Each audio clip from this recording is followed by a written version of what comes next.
Ladies and gentlemen, thank you for standing by and welcome to the Ceragon Business Update. Our presentation today will be followed by a question and answer session, at which time, if you wish to ask a question, you will need to raise your hand using your mobile or desktop application or press star 9 on your telephone keypad and wait for your name to be announced. I must advise that this call is being recorded.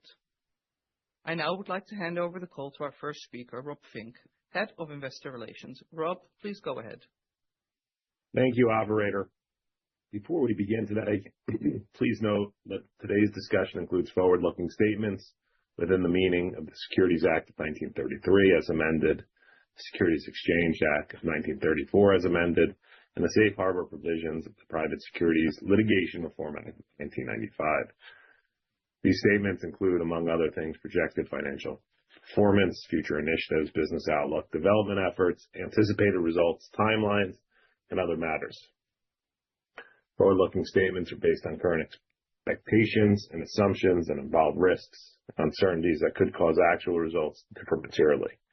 These risks and uncertainties include, among others, global and regional economic conditions, conditions in Israel and the region, customer concentration and ordering patterns, and supply chain challenges, as further detailed in Ceragon's most recent annual report on Form 20-F and other documents that are filed with the Securities and Exchange Commission. Forward-looking statements speak only as of the date they are made, and Ceragon undertakes no obligation to update them. Ceragon's public filings are available on the Securities Exchange Commission's website at sec.gov and also on Ceragon's website at ceragon.com. With that, I will now turn the call over to Doron. Doron, the call is yours. Thank you, Rob, and thank you everyone for joining on short notice. This morning, we disclosed preliminary Q4 revenue and outlook for 2026, and we wanted to take the opportunity to provide context on what we are currently seeing in our business and to share more details pertaining to our outlook for 2026 ahead of the upcoming Needham conference. Before I get into our outlook for 2026, I start with a brief update on Q4. In the final weeks of the quarter, a single large North American customer shifted a portion of deliveries that had been scheduled to be delivered within December into 2026. This directly impacted Q4 revenue versus our prior assumption. Our current expectation is that fourth quarter revenue will be in the range of $81 to $83 million. Although the previous guidance we shared with the capital markets already accounted for potential variability from this customer based on prior experience, the magnitude of the shift was larger than what we had embedded in our assumptions. Importantly, this was exclusively a timing matter. The underlying demand from this important customer continues to be strong. This is reinforced by the fact we received additional new orders of significant value from this customer in Q4, while orders in our backlog remained intact. In fact, the timing shift increased our backlog entering 2026, and we are actively coordinating delivery plans with the customer. We expect most of this revenue to be recognized during 2026. More broadly, bookings in North America remained strong in Q4. As a result, our North America backlog exiting 2025 almost doubled compared to the level at the end of 2024.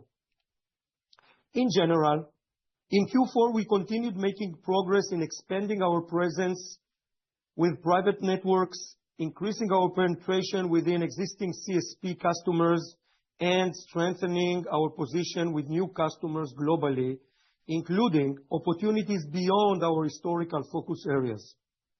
In fact, during 2025, we have added more than 30 new customers, of which over 75% were private network customers. The momentum we are seeing reinforces one of our ultimate goals in our strategy: to reduce customer concentration and the associated impact a small number of large projects that can have meaningful swings in our periodical results. This is a gradual transition, but the direction is clear. We are building a more diversified business with a resilient growth profile, aiming to improve visibility and stability over time. Reaching a critical mass of projects across a more diversified base will enable us to reduce the quarter-to-quarter variability of our project-oriented business.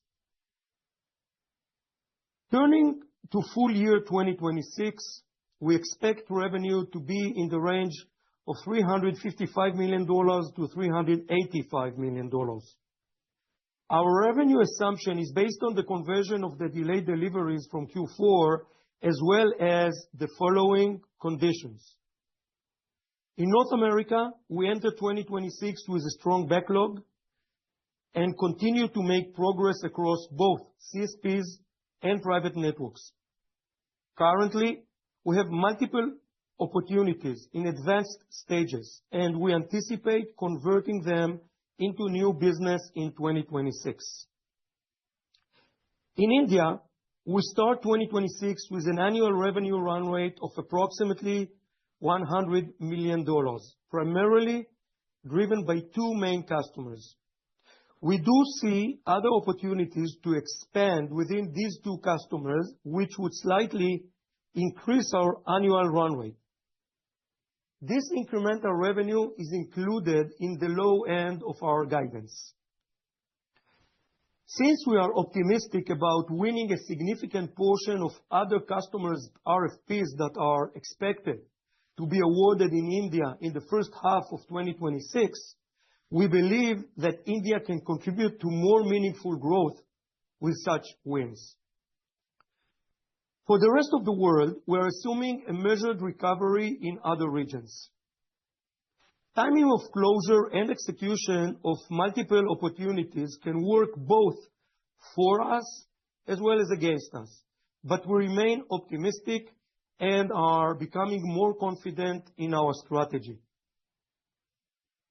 We intend to provide more details on our business model and profitability when we report our fourth quarter results in February, but at a high level, we assume the following for 2026.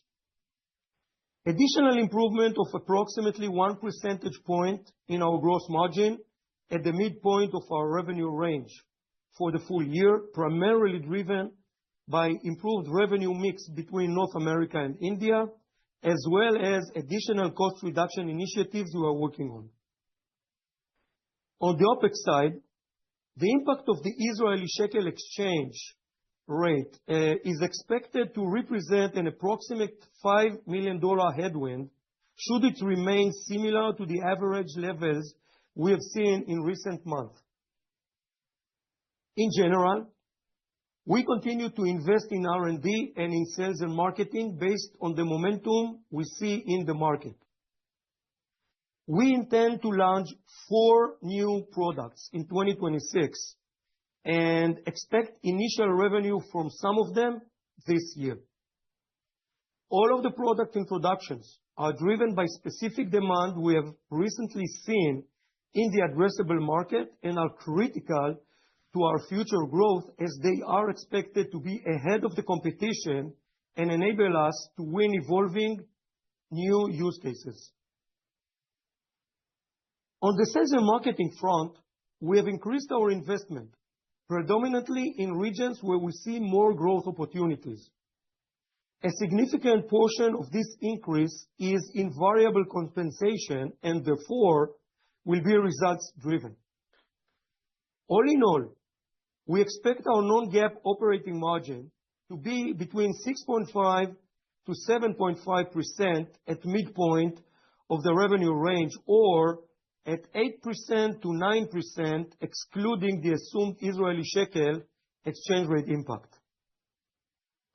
Generally speaking, when neutralizing the Forex impact, we see certain increase in our investments and expenses, but a large portion of this increase will be driven by shifting the budget between units and regions to focus on areas we believe will drive significantly better ROI. In this respect, we have recently recruited a very accomplished Chief Technology Officer with vast experience in radio and chip domains, working for blue-chip companies, recently on 6G research, to further strengthen our technology leadership. In summary, we continue to navigate through near-term revenue timing volatility while building a more resilient and diversified growth profile. The pieces of our strategy are coming together. Our differentiated offerings are resonating with customers, and we are seeing positive traction across North America and other regions, evidenced by successful POCs, award declarations, and initial orders. While timing of closing deals as well as delivery schedules can still influence our revenue, we believe our outlook for 2026 reflects a stronger foundation of backlog in certain regions and continued progress in building stronger earnings profile. Finally, together with the board and as part of the developments we see in our business environment and our performance, we also regularly discuss our capital allocation strategy.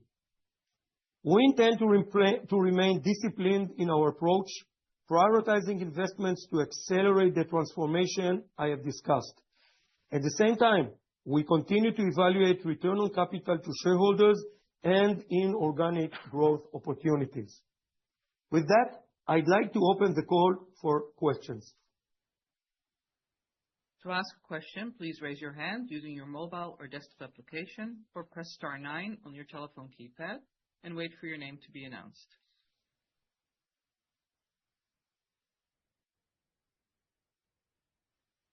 Our first question will come from Scott Searle from Roth Capital. Scott, please go ahead.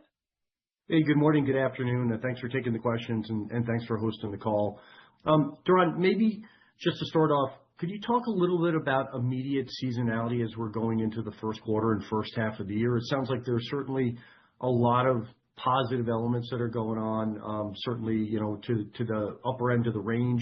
But when do you expect some of those to start to hit? And in terms of absolute sales, are we expecting things to be sequentially down as we go into the March quarter? And as a follow-up on the OpEx front, I just want to clarify the currency headwinds on the shekel. I think you quantified at $5 million. So is that in absolute dollars the base case of OpEx being up $5 million versus 2025, or is there going to be some other optimization that's in there that will, at the lower end of the range from a sales perspective, reduce some of that OpEx? Just to give us an idea about how we're thinking about it. I know you gave, an operating margin target, but that's still a lot of variability given the revenue range for the year. Thanks. Okay, so thank you. I will start with the first question. We all know that usually Q1 tends to be seasonably lower, and I would probably think that this could be the case.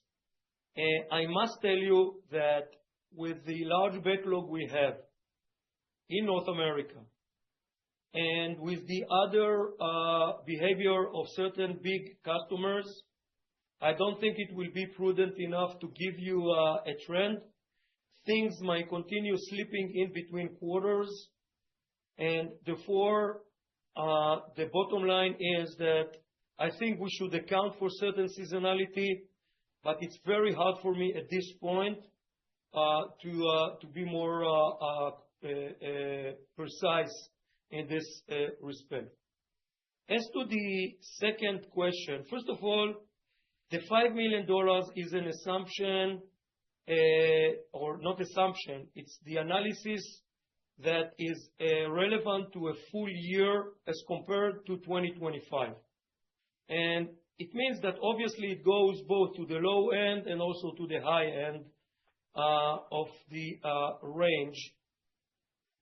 The only thing that could happen is that at a certain point of time, there will be a significant change in the Forex.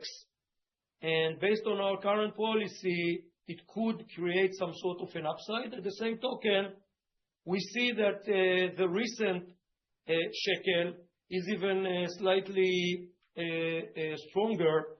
So this is a very basic assumption. In terms of variability in the OpEx, generally speaking, as I said in my prepared notes, there's a big portion of variability that is associated with predominantly booking and operating profit achievements. And obviously that will move up or down within this range according to the actual achievements. Okay. And Doron, maybe if I could quickly just follow up, looking to the second half of this year, if you start off with traditional seasonality, there's still pretty wide range out there. And given where consensus expectations are, it implies that you're getting up to $100 million or so a quarter in the third and fourth quarter. What's the biggest swing factor to make that move? Is it India? Is it continued strength with the North American customer, or is it just a combination of items? Thanks. The bottom line is that it's a combination, and I would even dare saying that our internal plans are even more aggressive. But we're trying to be very prudent because of the fact that the nature of our business is such that just because of a blink of an eye, $4 or $5 million could move from one quarter to another, and this is why we're taking very prudent approach. I think that we are building on gradual improvement in all regions, but predominantly in North America as well as in India. But let me add one thing. Generally, we have already communicated in previous calls that we have certain POCs and RFPs out there that we build on also in our growth. And as it takes time for them to convert, so obviously if things goes well, it should convert also to the second half. Great. Thanks so much. I'll get back in the queue. Our next question is from Christian Schwab from Craig-Hallum. Christian, please go ahead. Great. Thanks for taking my question. As far as the gross margin expansion that we expect on a year-over-year basis, is that suggesting 1% growth? Does that mean we exit the year with a much better mix and gross margins above the 1%, or is it pretty linear to the quarter? How should we think about that, Doron? I think that it's on end. Thank you for the question. I think that the way to look at it is to look at the average that we had in the 9 months. And I don't want to yet predict or to give any forecast for Q4 at this stage. But to take the 9 months and our expectations for Q4 are not expected to materially change that, and then you can add to it the 1%. This is more or less how you have to look at it. Just adding to the point you may have raised in terms of how it's going to spread between quarters, it's really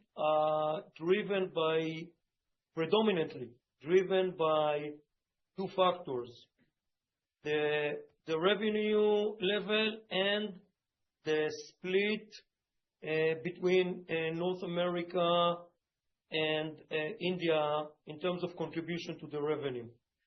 So I don't think we have any more accurate answer than that, saying that on average, this is what we expect for the year, and it might be slightly volatile based on the mix on each and every quarter. Great. Thank you for that clarity. And then as regarding backlog in North America, which is double versus 24, can you quantify the dollar amount of backlog that you have in North America currently for us? We're not giving that number, and we don't intend to start giving it, at least not in the near term. All I can say that is it's significant, and this obviously drives part of the optimism about 2026. Great. Thank you. No other questions. Our next question is from Ryan Koontz from Needham. Ryan, please go ahead. Great. Good morning from California. I want to ask about the rationale for the push out. I assume it's not a share issue. Is this more just about project execution from your customer or inventories or anything you can share at a high level about the push out? Yeah, I think we said that very loud and clear on the prepared remarks. It's not anything that is associated with our very strong position in this customer. It's associated with internal decisions that were made on the last minute. And more so, to the best of my understanding, it was not only applied on us, but it was applied on many other CapEx vendors due to some internal decision made by the leadership of this customer. Got it. Really helpful. And then on the, you mentioned a shift away from project-based business. Can you maybe expand on that? Like, how do you envision that change in the kind of the business model? So to be more accurate, and maybe I take the blame here for not being that clear, we didn't say that we shift away from project because most of the nature of the business is project. What we said is that when we expand our outreach into private network segments, the nature of the projects in this domain are such that are creating more diversity. So these are sometimes smaller projects, I would say, in the millions of dollars per project. And the process of recognizing revenue and rolling out this project is longer, and it includes a lot of services elements that is smoothing the recognition. And because of that, if we have more like that in our backlog, and we are less dependent on a very large product-driven projects like we have today with the CSP domain, we'll still remain a project-oriented company. But at the same token, the diversity of customers will enable us to smooth our revenue recognition. On top of that, when we go in this direction, we are also pushing very strongly to business models like managed services and connectivity as a service. And while this may create some headwind in terms of revenue in the first part of executing on such projects, this will also help us to smoothen our revenue recognition over time, and by that, reduce the volatility. Super helpful, Doron. Thank you for that. And the last one, if I could, just any update on, I know it's only been probably a month and a half or two since Nokia's announcement, but any changes in the competitive landscape or field activities you're picking up relative to the competitive landscape would be great. Thank you. I would just say that we are seeing some initial signs. I think that it will not be right for me to disclose what these signs are. But all in all, so far, I can see more positive than negative for Ceragon. Makes sense. All right, great. Thanks.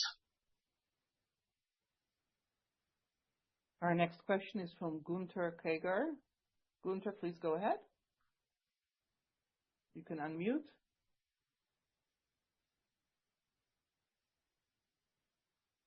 Gunther, your line is open. Please go ahead.